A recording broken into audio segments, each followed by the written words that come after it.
Ahoj kamarádi, dobrý den. V následujících videích bych se chtěl chvíli věnovat i strategii a tak jsem si za téma vybral sérii kratších videí o pěšcových strukturách. Nicméně, téma pěšcových struktur je velmi rozsáhlé a dalo by na desítky videí, které by měly spoustu hodin. A vzhledem k tomu, že tento kanál je pro začátečníky, tak se podíváme na úplné základy, kdy v prvním videu se seznámíme s takzvanou Marozziho výstavbou. Marozziho výstavba je pěšcová struktura, ve které má bílý velkou prostorovou převahu, a to díky pěšcům na C4 a E4. Díky těmto pěšcům kontroluje důležitá pole na B5, F5 a zejména na D5. Dále je charakteristická tím, že chybí D pěšec, a to zejména z důvodu, že bývá vyměněn za C pěšce černého nebo v některých případech za E pěšce.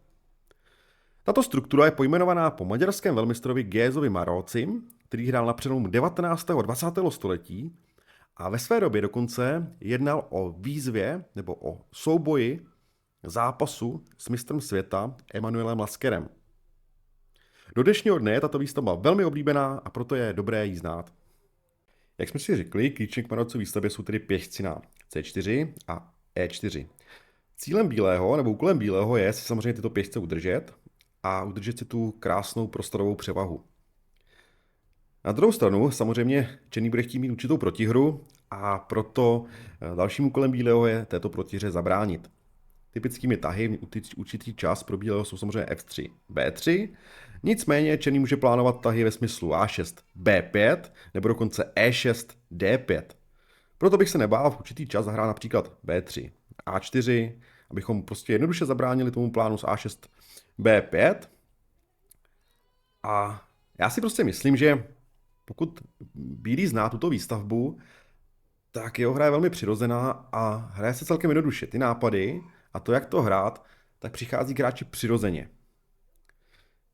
Takže, teď se pojďme podívat na několik zahájení, ze kterých může vzniknout Marozziho výstavba, a také se pojďme podívat na některé nápady, jak tyto pozice hrát.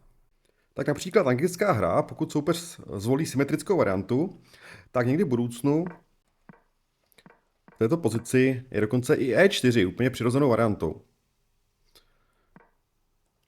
Hra může pokračovat takto.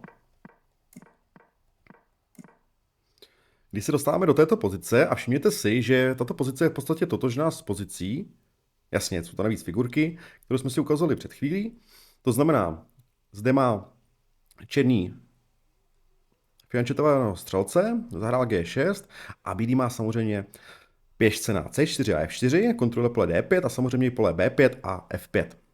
Hra může pokračovat dále stylem, který si ukážeme, nicméně přirozenými tahy v této pozici jsou tahy jako B3 a nebo F3.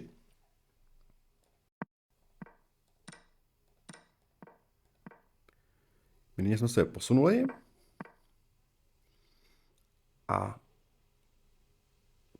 jezdec v této pozici je samozřejmě velmi silný na D5. Proto velmi často dojde k tomu, že černý tohoto jezdce vymění a dojde k transformaci pozice.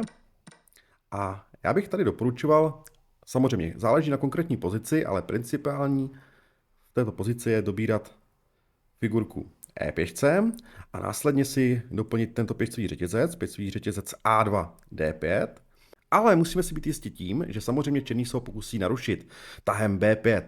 Takže já bych se vůbec nebál zahrát tah A4. A i když ten tah není úplně strategicky principiální, protože nám oslabuje toto černé pole, tak na druhou stranu se zabraňuje plánu s tahem B5.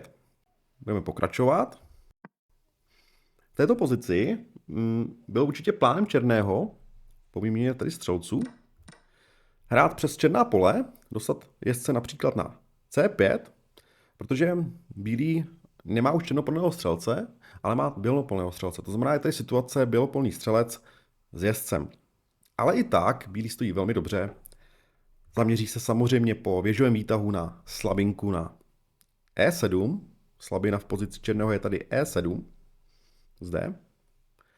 A poté může například postavit dámu na D2, zdvojit věžky na E sloupci. A černý zde ani nemá tah, jako je jezdec E5, protože bílý zde může zahrát F4. A ono po dáma D2, tak zde máme další motiv možného nepříjemného útoku na černého krále po věž H3 a následně dáma míří na toto nepříjemné pole. Tedy kolem a kolem tyto pozice jsou pro bílého celkem snadné ke hraní, jeho figurky mají o dost víc prostoru, dokonce celkem přirozeně nachází celkem přirozená pole, kde by měly stát a cílem bílého je napadat slabiny v pozici černého a ta hra je celkem pro něj příjemná. Vím, že to opakuju, ale je to tak. Pojďme se podívat na další příklad. Dalším příkladem, kterým se můžeme dostat k té pěšcové struktuře, kterou zde probíráme, tedy Marocco výstavbě, je Sicilka. Radší varianta, myslím. Třeba. Tak se posuneme dle teorie. A dostaneme se do pozice, která je velmi podobná té předchozí, s tím rozdílem tedy, že jasně máme pěšce na C4, F4, ale máme už zahráno B3, F3, máme krásně vystužený pěšcový řetězec na obou stranách a může přijít následně tedy jezdec D5, pěšky na E1, C1 a pro černého je velmi složité svoje figurky vylepšit. Musí tady předvést určitou akrobaci a za druhou stranu bílý si ty figurky může vylepšovat celkem přirozeně. Ještě jsem chtěl říci, teď mě napadá, že jsem viděl některých hráčů, že oni věžku dávají na D sloupec, který je polootevřený, ale v této pozici si myslím, že to je mírná nepřesnost a to z toho důvodu, že pokud skočíme jezdcem na D5, na to krásné pole, tak pravděpodobně dojde k určitou chvíli k výměně, takže se nám otevírá buď C sloupec, anebo E sloupec. To znamená, v těchto pozicích patří věžky na C1 a E1. Věřte mi. Dalším úplně typickým příkladem, kdy vzniká Maroccovo výstavba, je, pokud černý zvolí svoji pěšcovou strukturu takzvaného ježka, kdy tady tedy zahraje B6 a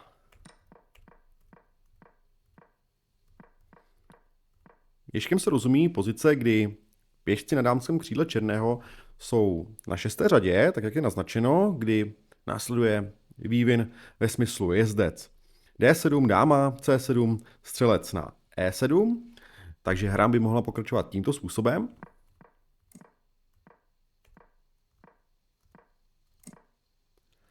A samozřejmě pro bílého bude následovat C1 a B3. A musíme si dát bacha na průlomy ze strany černého, kterými v těchto pozicích jsou B5 a i případně E5. Proto, jak jsem říkal v předchozím příkladu, věžky patří na C sloupec a E sloupec, protože i když v tomto případě nemůže bílý zahrát D5 svým jezdcem, tak musí očekávat pokus o ten průlom, že otevření pozice, kdy černý by zahrál tedy D5. A představte si, že máme věžku na C1, přijde D5, my ho bereme C pěšcem, tak máme potom krásný odskok koněm a visí tady dáma. Tak, jdeme dál. Dalším zahájením, ze kterého se můžeme dostat do Marocco výstavby, je například královská indická, kdy samozřejmě tady máme D pěšce, ale nakonec dojde k jeho výměně, protože černý v těchto pozicích bude chtít hrát typické C5 nebo E5.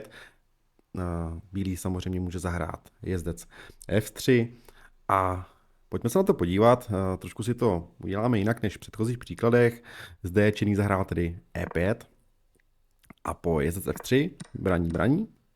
Tak tato pozice je opětovně velmi podobná těm pozicím předešlým, to znamená, pokud známe principy, tak jediným rozdílem, který tady je tedy ten, že není vyměněn C pěšec, ale E pěšec, ale ty principy v podstatě fungují úplně stejně. To znamená, přijde B3, F3, rošáda, dáma na D2 a můžeme hrát velmi podobně. Tedy, tato výstavba je velmi silnou zbraní. Já velmi doporučuji, pokud hrajete tyto pozice a dostáváte se do těchto pozic, tak veškeré motivy studovat a se vám bude hrát velice dobře, a to i u těch rychlejších temp, protože vaše plány budou úplně jasný, že jo? Oni se v podstatě celkem opakují, víte, na co si dávat pozor, víte, od čeho se odpíchnout, nebudete zbytečně útočit útoky, které nemají šanci na úspěch a už jenom samotné vědomí toho, kde mají stát figurky, je pro samotnou začátečnickou hru velmi důležité. Zde samozřejmě přijde věžka na E sloupec, protože tam, jak jsem říkal předtím, zase E sloupec, C sloupec. Já vám moc děkuji, samozřejmě ono Teorie k Marozově výstavbě je samozřejmě rozsáhlejší. Toto je jenom velké zhrnutí, jenom seznámení se s těmi pozicemi a krátké nastínění toho, jak tyto pozice hrát. Já vám děkuju a ještě se podíváme na závěrečnou šachovou úlohu.